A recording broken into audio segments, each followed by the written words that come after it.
What's up, nerds? It's Pat from the Nerds You're Looking For podcast, and today I want to share my thoughts on the new Pokemon Nintendo Switch game, Pokemon Quest. But before we do that, I have to get the dreaded call to action out of the way. So if you haven't already, definitely hit that subscribe button. If you do subscribe, ding that bell, and of course smash that like button on this particular video. So last week we got a lot of big Pokemon news, and I talked about it in a video that I did last week. That particular video focused mostly on the big news that we are going to get a Pokemon game for the Nintendo Switch coming later this year. It's called Pokemon Let's Go, which essentially is the Nintendo Switch equivalent of Pokemon Go. But in that video I also talked about how we're getting a full-fledged Pokemon RPG for the Switch late next year.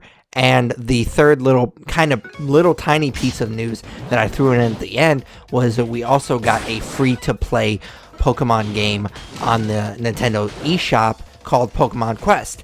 And at the time, I'd only played it for about 15-20 minutes, and I kind of made a joke about how you kind of get what you pay for. I wasn't super impressed, but like I said, I hadn't really played it that much.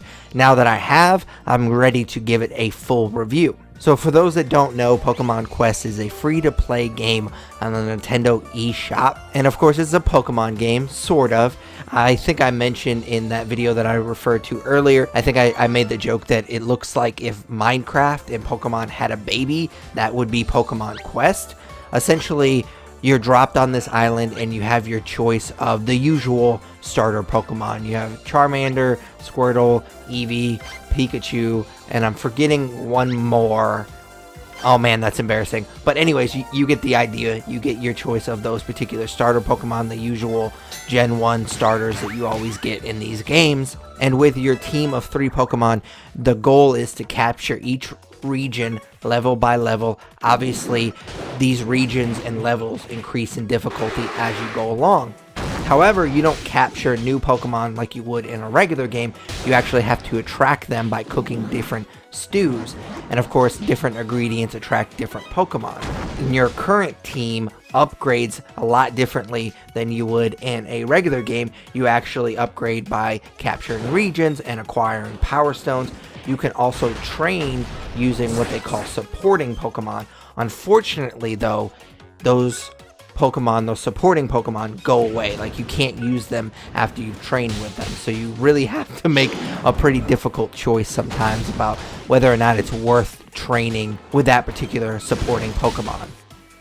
They stay in your Pokedex, so it still counts that you caught them, but that you just can't use them anymore. And the gameplay is pretty straightforward. I think a lot of OG hardcore Pokemon players may scoff at this game. Obviously, there's not close to the strategy and nuance that you would get with a full-fledged game with Pokemon Quest. However, there is some strategy on how you structure your team. Different regions have different type of Pokemon, so sometimes it's important to structure your team accordingly. And I generally, while I play this game, have one Pokemon on my team that has a long range move. That way I have my other 2 that are close range Pokemon, and the other one can kind of just basically keep back and kind of snipe at the opposing Pokemon. And honestly, the game is pretty easy at first.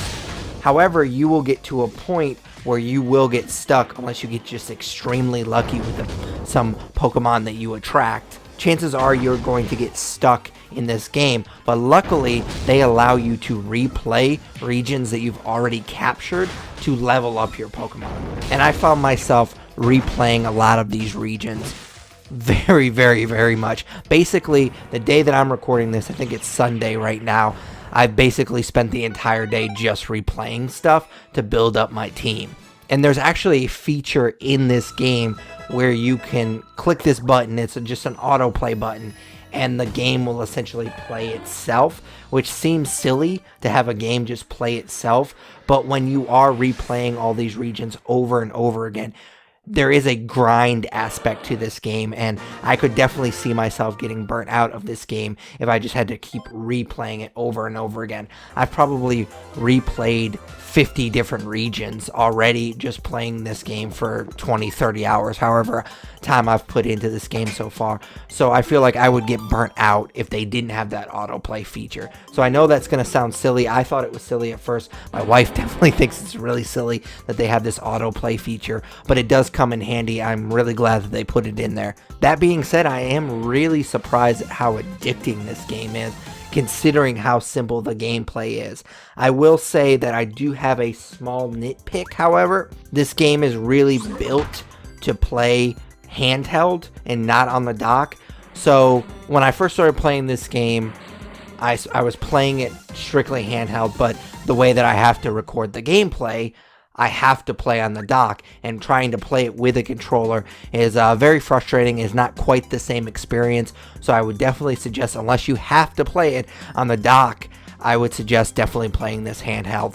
But I can't foresee that being a problem for most people. Now on to the part that I thought was the most surprising. So when I first heard about this game, that it was a free-to-play game on the Nintendo eShop, I think many gamers would assume that it's going to be like a free mobile game, like I just talked about Harry Potter Hogwarts Mystery, where, yeah, technically it's free to download, but then it's riddled with microtransactions. And I actually kind of defended that game when I reviewed it a few weeks ago, because it's a free game, so you kind of assume that they're trying to make money. They're not doing this out of the kindness of their heart, and that they're trying to make money, and if you don't want to spend money on it, you just kind of have to be patient. And as gamers, we're kind of used to, and we're kind of weary when it comes to free-to-play games, because eventually they're going to rope you in and try to suck you dry with microtransactions. But this game, surprisingly, actually kind of is free-to-play. So the way that they structure this game is your battery has 5 charges, which essentially means you can go on 5 expeditions. And it takes 30 minutes for you to recharge 1 battery slot. So essentially it takes you 2.5 hours to recharge your battery completely. However, because of how long it takes you to actually do an expedition, which is not very long, it only takes you a few minutes, but there's generally, depending on if you're replaying a region or not, generally it takes you a little bit of time to do the actual exposition, but then you might do some training in between expeditions, and then you add power stones. You might change up your team a little bit. So by the time that you do the 5 expeditions, you usually have played for at least an hour, so you have 2 more battery charges already recharged. And you also have what they call Pokemon tickets, which you can use to recharge your battery. And those watching right now are probably thinking, well, here we go. This is how they get you. Here's where the microtransactions come in. And I actually thought the same thing.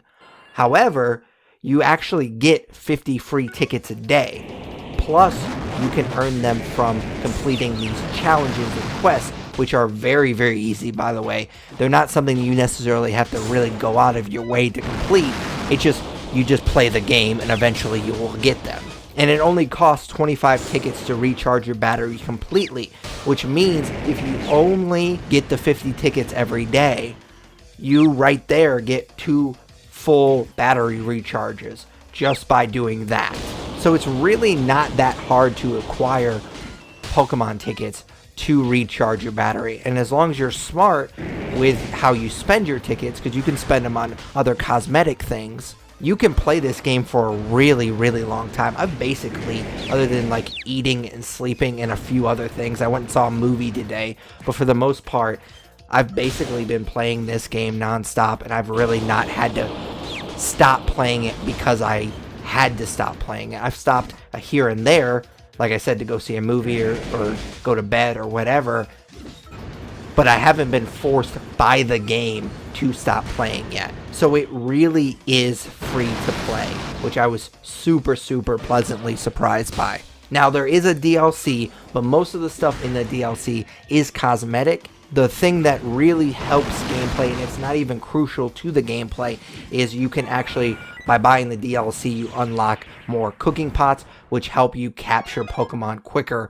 So it kind of takes a little bit of the grind out of the game, but I personally like the grind, especially with the autoplay feature, so that doesn't bother me as much. I definitely will not be spending any money on this game, but I wouldn't necessarily say that you don't want to buy the DLC. If that's your thing, if you don't want to grind at this game, then that's fine. I think it's like, there's different tiers to it, but I think the most expensive one is like $30. So you can drop some good money on this game if you really wanted to, but it's not important to do that.